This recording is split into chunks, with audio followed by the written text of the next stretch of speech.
Wajah Xian Qinger tiba-tiba berubah marah, dan ekspresinya menjadi sangat mengerikan. Tubuhnya yang kecil dan kekanak-kanakan mulai menggembung, membengkak, sementara suara berderak terdengar dari bagian bawah tubuhnya. Kakinya yang kurus menusuk gaunnya, menjulur ke lantai dan berusaha keras untuk berdiri. Pelat-pelat tulang berlapis baja muncul dari dalam tubuhnya, menembus kulit punggungnya dan membuatnya membungkuk dengan cara yang aneh. Tulang-tulang lengan dan tangannya menembus kulit, memperlihatkan cakar yang sangat tajam, bukan lagi jari-jari biasa. Taji tulang yang menyerupai tanduk rusa menonjol dari belakang kepalanya, dan wajahnya berubah menjadi ekspresi penuh ketakutan yang tak terlukiskan. Tubuhnya memanjang dan tumbuh lebih besar, berubah menyerupai kelabang raksasa yang terbuat dari tulang. Masuk sekarang juga, ya teriaknya, suaranya memekakan telinga, mirip teriakan berkelompok yang datang dari banyak wanita. Qin Mu mendongak, menatap kelabang tulang yang mengerikan itu dengan heran. Wajahnya penuh kebingungan, lalu ia menggelengkan kepala dan berkata, "Ya tidak." Serangga raksasa itu meraung marah, kakinya yang tak terhitung jumlahnya bergerak cepat di lantai, berputar-putar dengan liar mencoba menyelam melalui pintu kuil.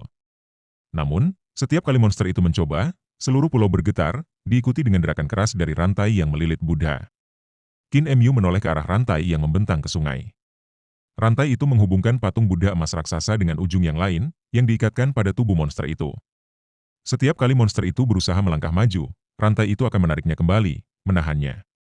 Betapapun kerasnya monster itu menggeram, memamerkan taringnya, dan mengayunkan cakarnya, ia tidak bisa keluar dari kuil. Dengan tenang, di tengah kekacauan ini, Qin Mu duduk membelakangi kuil, mengolah teknik 3 ramuan tubuh penguasa untuk memulihkan staminanya. Beberapa saat kemudian, keributan di belakangnya mulai mereda.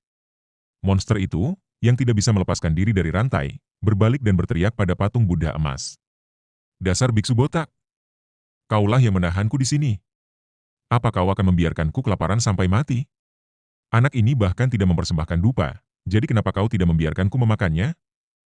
Monster itu mengitari patung Buddha dengan frustasi, merobohkan tulang-tulang putih yang tak terhitung jumlahnya di belakangnya. Meskipun begitu, patung Buddha tetap tidak bergerak.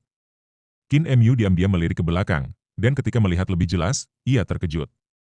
Semua tulang itu adalah tulang manusia. Tak terbayangkan berapa banyak orang yang telah meninggal di kuil yang kumuh ini.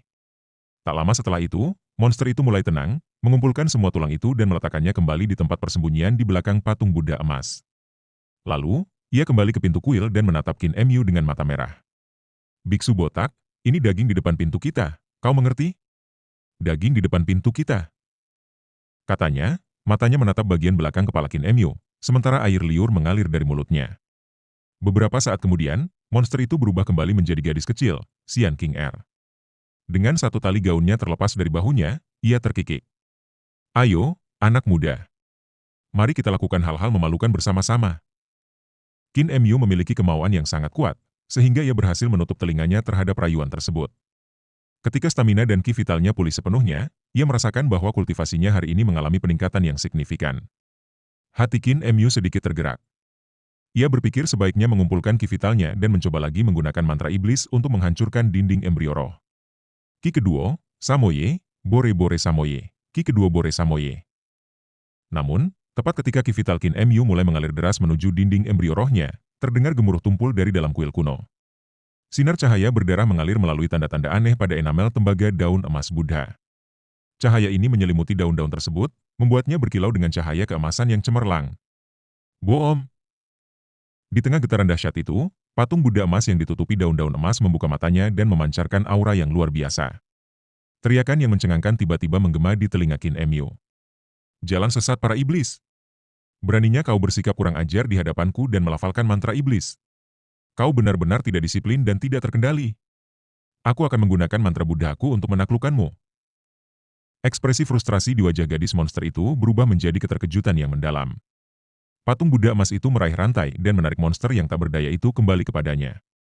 Dengan suara berderak, monster itu terjatuh berlutut di depan patung Buddha, tidak mampu bergerak, dan mulai merendahkan diri di hadapan tekanan luar biasa dari Buddha emas tersebut. Buddha emas itu membuka mulutnya dan melafalkan serangkaian kata-kata yang tak dikenal, seolah-olah sedang melantunkan mantra suci. "Om Mani Padme Hum! Om Mani Padme Hum! Om Mani Padme Hum!" Mendengar suara sang Buddha, monster itu merasakan adanya kekuatan tak terlihat yang merobek-robek jiwanya, menyebabkan dia merintih kesakitan. Di luar kuil, mantra Buddha itu mengalir ke arah Qin Mu, dan ia mulai panik. Namun, pada saat yang sama, ki vitalnya baru saja mencapai dinding embrio roh. Tiba-tiba, suara dewa turun dari 9 surga, seolah-olah dewa tersebut sedang melantunkan mantranya sendiri. Suara dewa dan suara Buddha bergema bersamaan, beresonansi keras seakan keduanya bertabrakan, dan itu mengurangi tekanan pada ki vital Qin Emyu. Kesempatan yang luar biasa, dipikir Qin Emyu, tiba-tiba tergerak oleh kebetulan ini. Dalam sekejap, ia meneriakkan mantra iblis. Ki kedua samo kamu, bore-bore samo kamu, ki kedua bore samo kamu. Ki kedua samo kamu, bore-bore samo kamu, ki kedua bore samo kamu. Suara Buddha yang bergema dari dalam kuil semakin keras. Om Mani Padme Hum. Om Mani Padme Hum. Pada saat yang bersamaan, suara dewa dari 9 surga di atas bergema dari tengah alis Qin Emyu, juga semakin keras. Guanming Duan Jing Wuxi Jiang Yu. Tian Si Dui 11 Wei Lingen U. Ketika ketiga suara itu bertemu, kekuatan yang sebelumnya menahan ki vital Qin Emyu untuk menyerang dinding embrio rohnya mendadak menghilang. Dengan ledakan energi yang luar biasa, Qin Emyu segera mengarahkan seluruh ki vitalnya menuju dinding embrio rohnya menggunakan teknik 3 ramuan tubuh penguasa. Suara mendesing. Seperti gelombang besar yang menghantam tepian, suara hentakan yang dahsyat terdengar dari dinding embrio roh Qin Emyu. Dinding itu runtuh dengan gemuruh keras, dan ki vitalnya yang melimpah membanjiri harta karun ilahi embrio rohnya. Segera setelah itu, ki vital yang dahsyat menyembur keluar dari harta karun ilahi embrio roh, menyebar ke seluruh tubuhnya.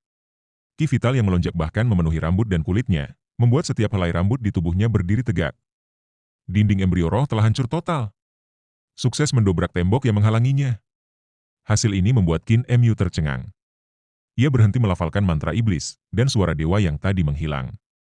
Tanpa lawan, suara Buddha dari patung Buddha emas di dalam kuil juga terhenti. Patung Buddha kembali ke keadaan semula, diam tak bergerak. Monster itu berbaring tengkurap di depan patung. Dinding tak kasat mata di tengah alis Qin Emyu yang telah menghalangi pembangkitkan harta karun ilahi embrio rohnya kini telah runtuh. Tidak ada lagi yang menghalanginya untuk mengaksesnya. Aku benar-benar berhasil mendobrak tembok? Qin Emyu hampir tidak percaya dengan pencapaiannya dan berteriak kegirangan di depan kuil. Dia telah meminum darah keempat roh dalam jumlah yang sangat banyak, meskipun hingga saat ini itu belum membantunya membangkitkan tubuh penguasa. Namun kini, ia berhasil menghancurkan tembok ini dengan memanfaatkan suara dewa, iblis, dan Buddha yang saling bertabrakan. Perasaan pencapaian yang luar biasa memenuhi dadanya. Setelah beberapa saat, Qin Emyu akhirnya menenangkan diri dan berpikir dalam hati. Dinding embrio roh. Harta karun ilahi embrio roh. Karena ini adalah harta karun ilahi, para dewa pasti telah meninggalkan sesuatu yang berharga untukku. Dengan mata terpejam, Qin Emyu merasakan sinar keemasan yang cemerlang di tengah alisnya. Ketika kesadarannya dengan hati-hati memasuki harta karun ilahi yang misterius itu, ia menyadari bahwa bagian dalamnya adalah ruang aneh yang dipenuhi dengan cahaya keemasan yang berkilauan. Itu tampak seperti surga kuno yang sangat indah.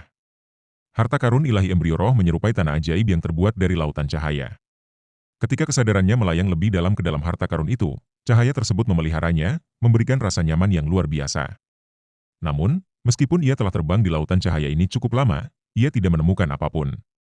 Bukankah ini harta karun ilahi embrio rohku? Mengapa tidak ada apa-apa di sini? Apa mungkin para dewa mengambil harta karunku? Qin Emyu merasa bingung. Setelah membuka harta karun ilahi embrio roh, di mana harta karun itu? Tiba-tiba, sebuah patung batu yang menjulang tinggi muncul di tengah lautan cahaya, terisolasi dari semuanya. Mengapa ada patung batu di dalam harta karun ilahi embrio rohku? Apakah ini harta karun ilahiku? Keanehan yang mendalam membingungkan Qin Emyu. Baru ketika kesadarannya mendekati patung batu itu dan mengamatinya lebih seksama, ia menyadari bahwa patung itu tidak sepenuhnya terbuat dari batu. Patung yang tampak seperti batu gio itu berkilau dan tembus pandang, memancarkan aura lembut. Namun, yang paling mengejutkan adalah kemiripannya yang luar biasa dengan dirinya sendiri, seperti patung dirinya saat masih balita, sekitar 2 hingga 3 tahun. Ada patung diriku di dalam harta karun ilahi embrio rohku? Apakah para dewa tahu seperti apa rupa diriku dan memahat patungku untuk disembunyikan di dalam sini? Pikiran itu membuat Qin Emyu tercengang. Lalu, saat kesadarannya perlahan menyentuh patung tersebut, ia kehilangan kendali atasnya. Kesadarannya terhisap masuk ke dalam patung itu.